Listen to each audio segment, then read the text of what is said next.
This is him like in a nutshell. This is Amon Ra in a nutshell right here.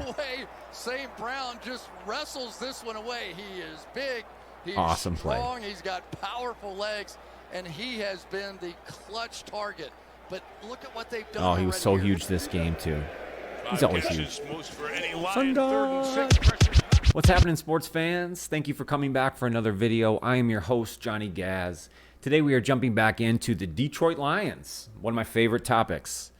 We are leaving a historic 2023 season. We saw the organization get to heights they have never gotten before. An NFC Championship game, although we're leaving with a sour taste in our mouth. What a great season. What a fantastic way to enter 2024. A very, very important offseason. I'm going to spend some time breaking down each positional room here. Today, we're going to focus on the wide receivers. As we know, we have both offensive and defensive coordinators coming back for the 2024 season. Ben Johnson, offensive coordinator extraordinaire, somebody who was on the top of many organizations' list as a head coaching candidate. Don't go asking the Washington Commanders about that anymore. I'm sure they have a little bit of a different story for you. But ultimately, Ben Johnson coming back to the Detroit Lions for next season and beyond is a fantastic way to kick off this video. His offense has become elite.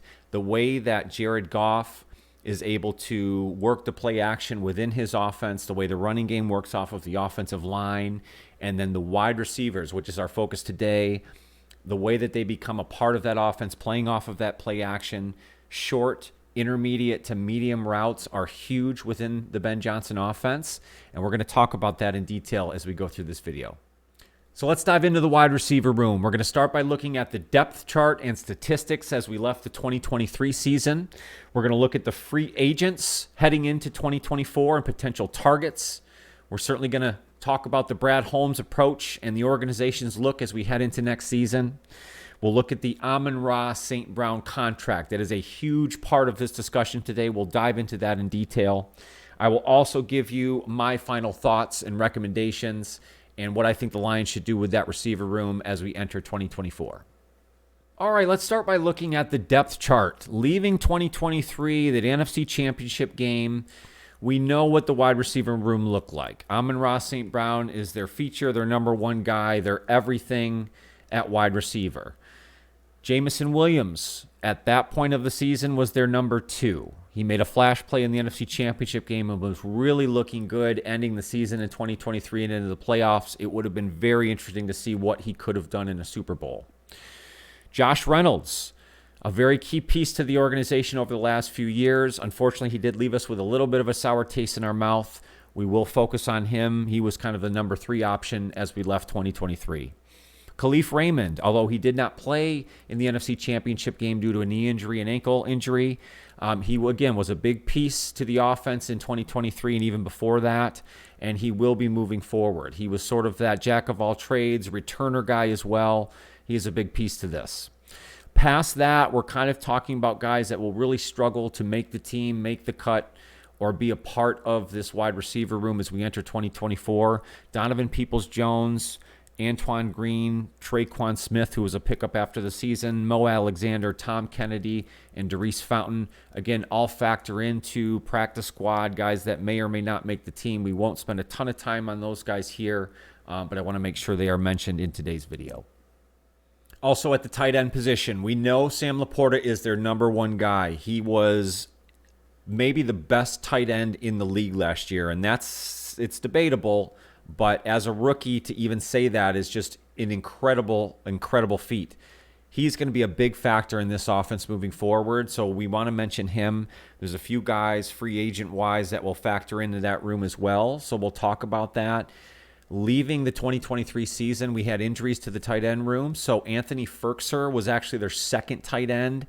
He may or may not factor into the cut, so we won't spend a lot of time on backup tight ends here today. But that is also what we're looking at here as far as the depth chart at tight end. All right, let's take a look at those statistics. Leaving 2023, here you see the receiving numbers. Amon Ra St. Brown basically led the team in all the high point key receiving statistics. Receptions, targets, receptions per game, yardage, touchdowns, all those key stats. followed by Sam Laporta. I think those were their two primary targets. Jahmyr Gibbs, both out of the backfield and receiving, is becoming that dual threat guy that I think is going to be a huge piece to this moving forward. Past that is where this discussion really comes into play. The wide receivers, Josh Reynolds, Khalif Raymond, and Jamison Williams in that order, then followed in receptions in 2023. So it's going to be very important that they make the right key moves here to set up this room to continue this offense's ascension to elite status in 2024. I think it's also important to note the touchdowns. Both Amon Ra and Sam Laporta equally had 10 touchdowns apiece. Past that, Josh Reynolds had 5 in receiving, and then Jamison Williams with 2. Jahmyr Gibbs, Khalif Raymond, Brock Wright, each with 1. There is a long drop-off after Amon Ra St. Brown and Sam Laporta. We're going to talk about Josh Reynolds and his status with the team here coming up, but it really leaves them in a position to where they're going to need somebody, either a second or third option, to be a guy that can score touchdowns for them, whether that be in the red zone or another speed guy threat. They're going to need something here, and we'll talk about that in detail. Let's talk to free agents. I have a video posted a little while back discussing the free agents that could potentially leave the Lions here as we enter the 2024 season. I have them pulled up here for you.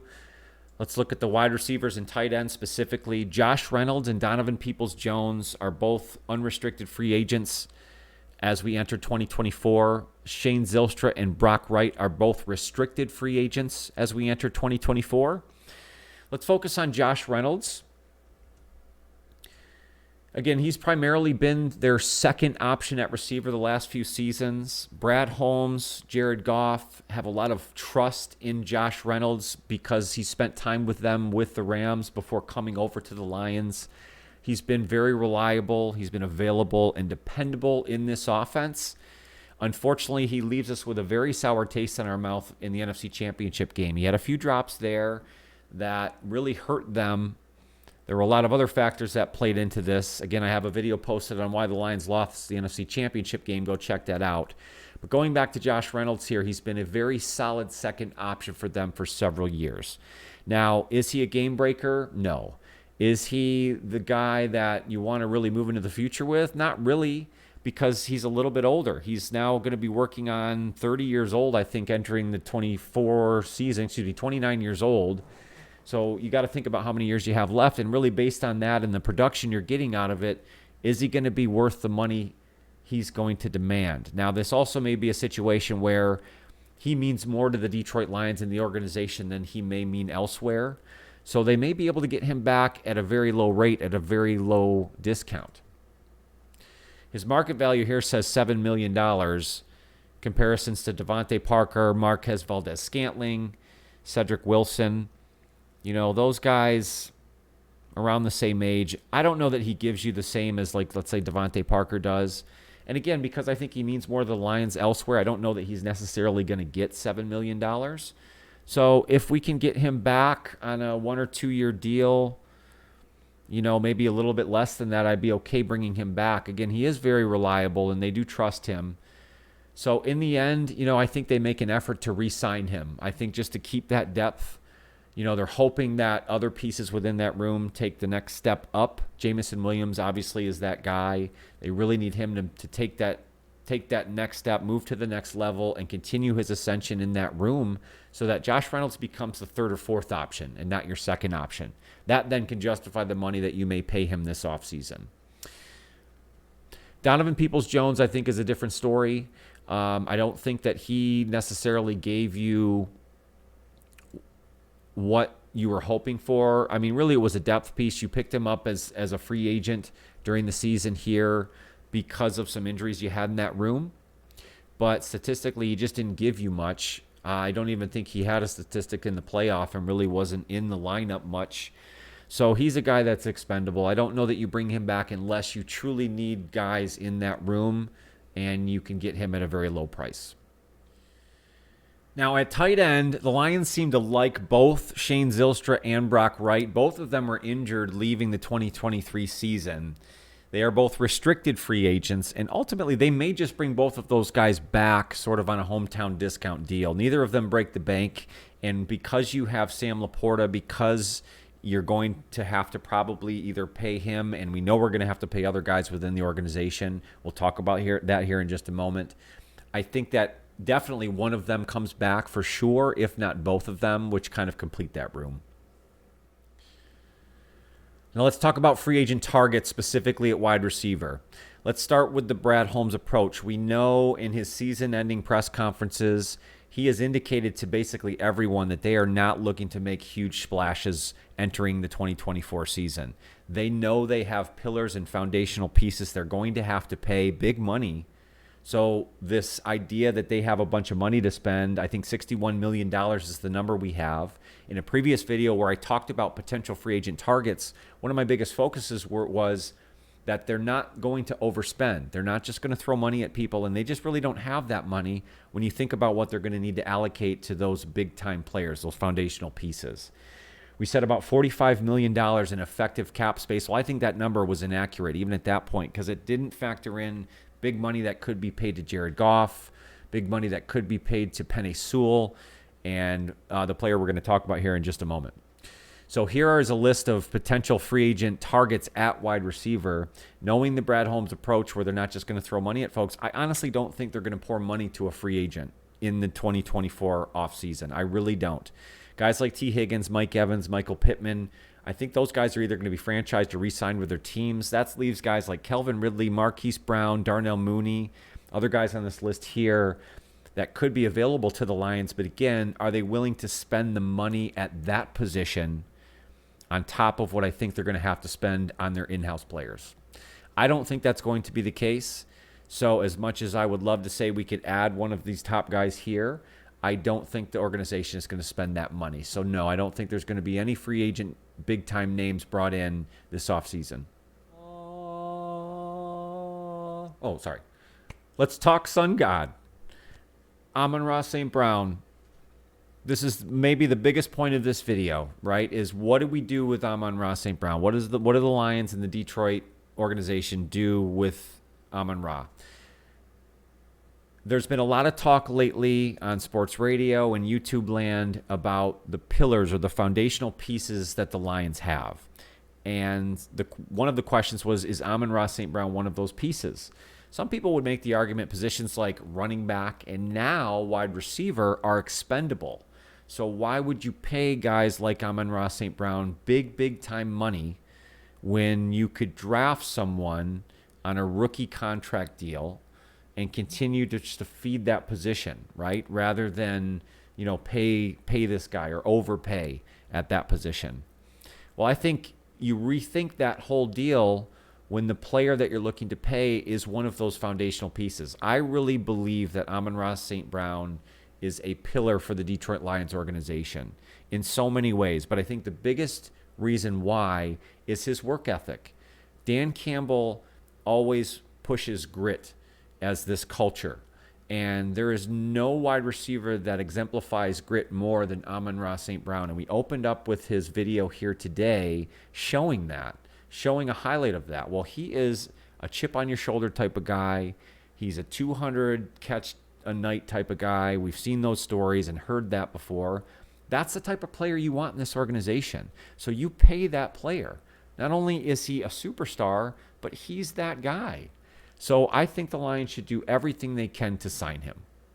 Right away, right now, no questions asked. Just like we talked about with Jared Goff and the reasons why we should do that with him, it's very similar in this case. So let's take a look at that in detail. All right, this is Amon Ra's current contract details courtesy of Spot Track. He is currently on a 4-year, $4.2 million contract with a 1.06 average annual salary. That is incredible on a current contract for a player like that. Obviously, he is worth so much more. His market value is currently stated at $26.3 million, comparable to Terry McLaurin, DJ Moore, DK Metcalf, AJ Brown. I talked about what Amon Ra St. Brown means to the Lions organization.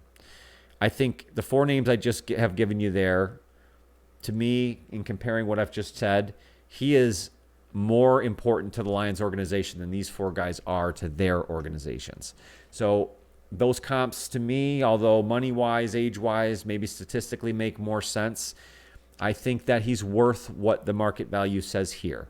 Now, the number I've seen thrown around is $25 million, and I would be more comfortable there. And based on the numbers you see on the comparables, I think that's probably where this ends up falling, about $25 million annually. So, in my opinion, you sign him right away, not only for what he's given you on the field statistically, but for what he gives to that organization.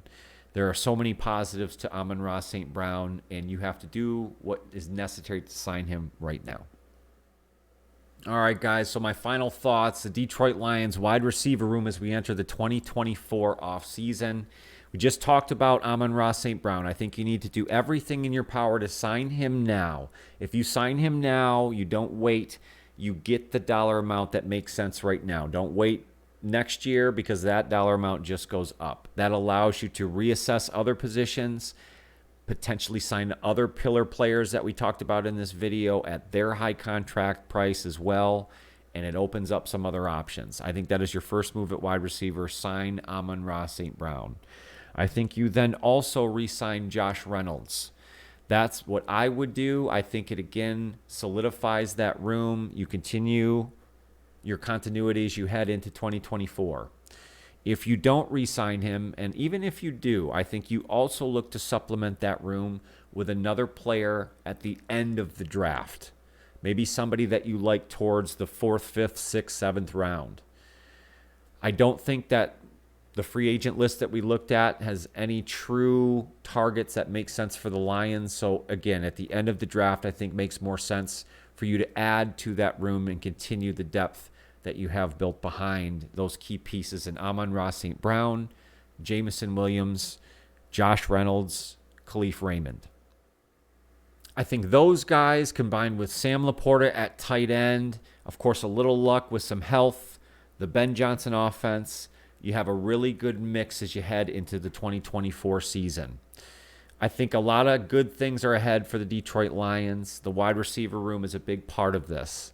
Thank you guys for coming along with me today. I appreciate it. Again, I am Johnny Gaz, your host. Make sure to come back. We will have a full draft preview for the Detroit Lions as we get a little bit closer. I really appreciate your time. I hope everybody has a fantastic day. Definitely hit that like button if you enjoyed the topic today, and hit that subscribe so you don't miss any future videos here with Johnny Gaz Sports. Thank you, guys.